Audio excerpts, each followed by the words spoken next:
agama Hindu dan agama Buddha. Saya setuju dengan Van Leur yang mengatakan bahwa agama Hindu Buddha itu hanya agama para bangsawan, alias dia terbatas oleh sistem hierarki yang sangat kuat gitu. Jadi Hindu dan Buddha itu mempengaruhi sistem kerajaan. Dari bahasanya misalnya, bahasa, jadi gini, prasasti-prasasti sebelum 804, 804 itu prasasti pertama Jawa Kuna ya, berbahasa Jawa Kuna. Jadi 804 sampai abad 15 itu prasastinya sudah berbahasa Jawa kuno. Tapi sebelum itu bahasanya ada prasasti-prasasti kayak Lebak dan lain sebagainya, ada yang berhuruf Palawa sama ada yang Bali. Kebanyakan adalah berbahasa Sanskerta gitu. Sejak tahun 804 itu kemudian orang Jawa sudah menggunakan bahasa Jawa kuno sebagai bahasa resmi kerajaan mereka, bahasa resmi. Nah, sedangkan kita tahu bahasa Sanskerta itu dalam bahasa Jawa kuno itu kemudian ada yang mencatat hampir 35% dari bahasa Jawa kuno yang dipakai resmi oleh istana ini, 35%-nya adalah diserap dari bahasa Sanskerta. Kira-kira gitu ya. Tapi ini tidak mengubah struktur ini ya, struktur bahasanya, awalan, imbuhan, dan lain sebagainya itu tidak berubah.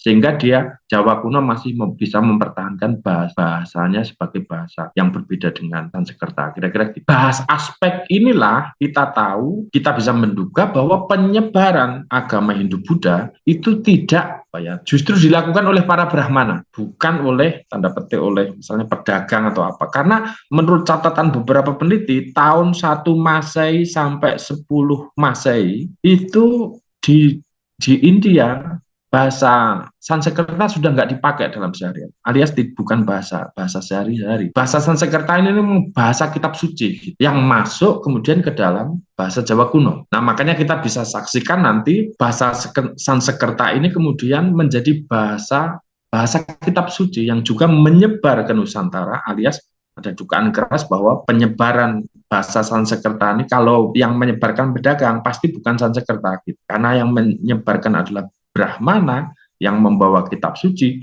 maka dia akan menjadi kitab suci di Jawa kuno. Sehingga bisa kita catat misalnya di Sriwijaya tahun abad 6 sampai abad 10 gitu kira-kira, itu sudah muncul sebuah pertapaan apa ya? Ada yang menyebut bahkan Universitas Nalanda itu berdiri di Sriwijaya, di Sumatera ya. Universitas Buddhis pertama terbesar sebagai pengkajian agama Buddha. Di beberapa peneliti asing misalnya mengatakan bahwa ada seorang tokoh bernama seorang reformer Buddhis dari Tibet bernama Atisha gitu ya, yang melakukan bersimpuh di kaki Dharma Kitri, seorang pendeta di Sriwijaya sana di pertapaan. Di sana pusat pengkajian Buddha, ajaran Buddha, teks-teks Buddha itu kemudian dikembangkan untuk kemudian mengirim para pendakwah-pendakwah di banyak wilayah yang kemudian pusatnya itu kemudian ada di Sriwijaya. Begitu juga dengan Hindu. Tadi kita sudah sebut bahwa Hindu ternyata juga berkembang bahasa Sanskerta begitu. Dan memang Hindu ini cerita tentang Adisaka, kemudian cerita ada satu lagi tentang Kunjara Ratna, itu ada cerita tentang soal ini pertapaan, tempat-tempat pertapaan Hindu di Jawa ya, dan di Melayu. Dulu Jawa luas ya. Tempat-tempat pertamaan ini kemudian yang diidentikan sebagai tempat-tempat suci di Nusantara ya.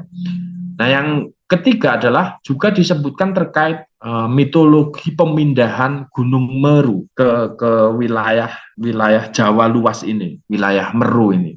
Gunung Meru di India dari Jambu Dwipa dari India, kemudian dipindah ke Jawa Dwipa. Kira-kira pemindahan ini sebagai simbolisasi bahwa Tuhan-Tuhan yang ada di India kemudian dipindah seluruhnya di dalam. Makanya kemudian dari cerita mitologi kemudian Jawa luas ini kemudian dikenal sebagai negeri pulau Kayangan ya. Makanya di daerah Jawa Barat itu ada nama Parahyangan ya. Itu kan artinya hyang. Hyang itu ya hyang, dewata kan, hyang dewata. Kemudian di Dieng, misalnya Dieng itu dari kata diang. Ini terkait Sang Hyang, sebenarnya begitu. Hyang inilah yang kemudian ada banyak tempat-tempat kita. Misalnya kayak Karaeng, itu kata Karaeng itu misalnya. Itu Kadaeng juga itu terkait Dieng gitu ya. Terkait Hyang, Sang Hyang. Makanya kita dianggap setiap peristiwa mitologi yang menceritakan tentang perpindahan Gunung Meru dari India itu kemudian di sini kemudian jadi tanahnya Dewata gitu. Nah, yang hari ini misalnya kita masih mengenal bahwa oleh Belanda kemudian di Bali yang hari ini sampai hari ini masih Hindu gitu kemudian dianggap sebagai pulau dewata terakhir kira-kira gitu ya. Ini rekaman dan ini menurut salah satu teori bernama Van Leur itu mengatakan bahwa penyebaran agama Buddha dan agama Hindu itu sangat elitis. Itu yang pertama. Relasinya kontribusi masyarakat secara umum terhadap agama ini hanya saat diperlukan saja.